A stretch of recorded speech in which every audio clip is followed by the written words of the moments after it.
안녕하세요. 오늘은 많은 분들께 생소할 판화라는 예술에 대해 소개하려 합니다. 판화란 나무나 금속 등의 다양한 판재를 이용하여 판을 만들고 잉크나 먹으로 종이나 천 혹은 기타 다른 물질의 복수로 찍어내는 미술이다.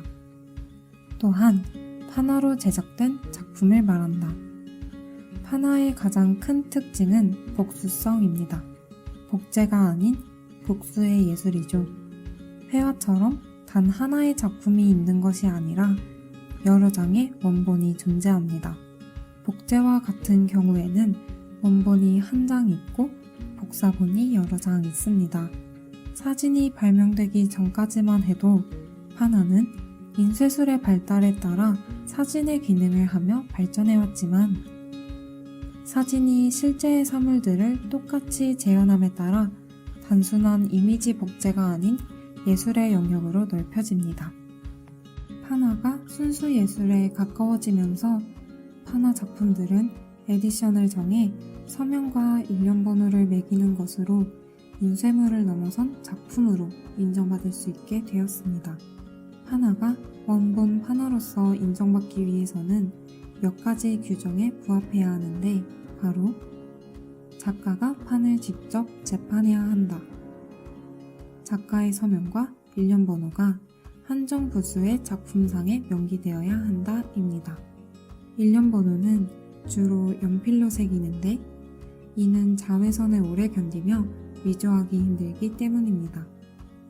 보통은 용도와 일련번호, 작품명, 작가 서명, 제작 시기 순으로 이미지 아래에 표시합니다. 일련번호는 보통 분수로 전체가 10장이라면 10분의 1부터 10분의 10까지 순서를 붙여 기입하는데 이 순서가 가치의 순서를 뜻하지는 않습니다. 판화의 용도는 기호로 나타내는데 그 예시로는 AP, SP, TP, BAT, PP, CP 등이 있습니다. 판화는 주로 기법으로 그 종류가 나뉘는데 크게 볼록판화, 오목판화, 평판화, 공판화가 있습니다.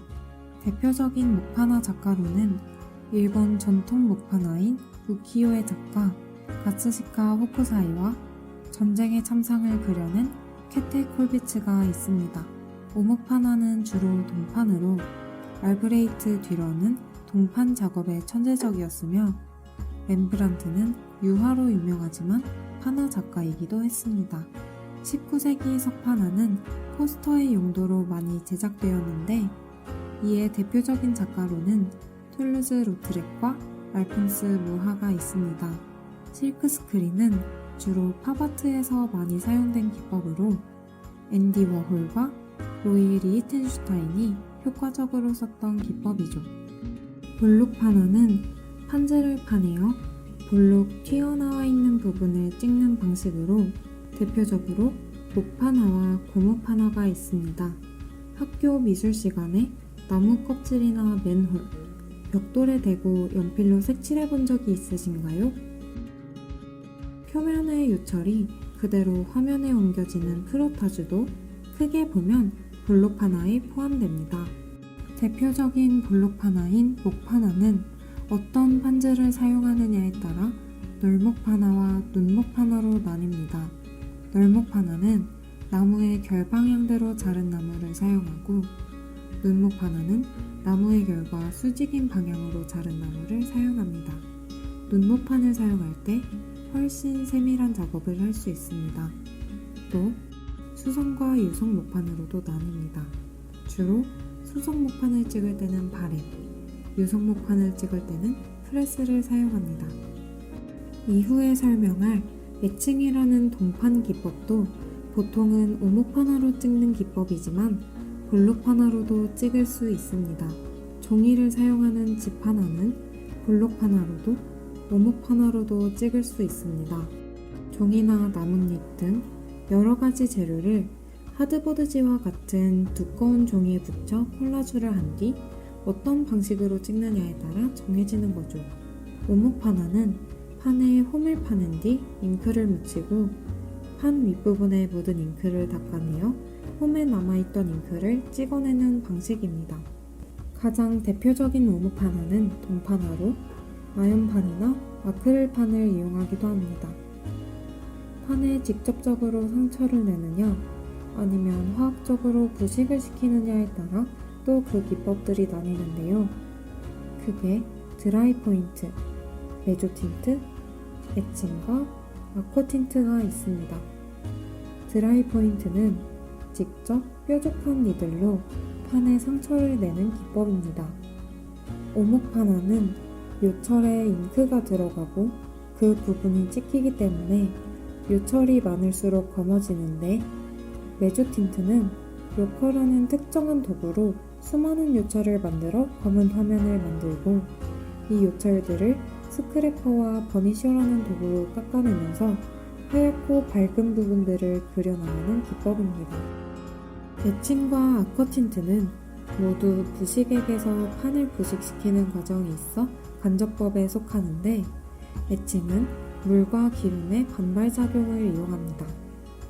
유성인 그라운드라는 액을 판에 바르고 마른 뒤에 긁어내면 수성인 산에 담갔을 때 긁어낸 부분만이 부식되게 됩니다. 아쿠아 틴트는 송진의 열에 녹고 물에는 녹지 않는 성질을 이용하는데, 판 위에 고운 송진가루를 뿌리고 열을 가해 녹여줍니다. 송진이 붙은 부분은 물에 녹지 않아 부식이 되지 않고, 부식을 통해 요철을 만들어줌으로써 메조 틴트와 같이 밝은 면을 찾아가는 기법으로도 사용되지만 명암이나 톤의 표현을 위해 사용되기도 합니다. 높은 압력으로 종이에 찍어내어야 하기 때문에 동판화용 프레스기가 필요합니다.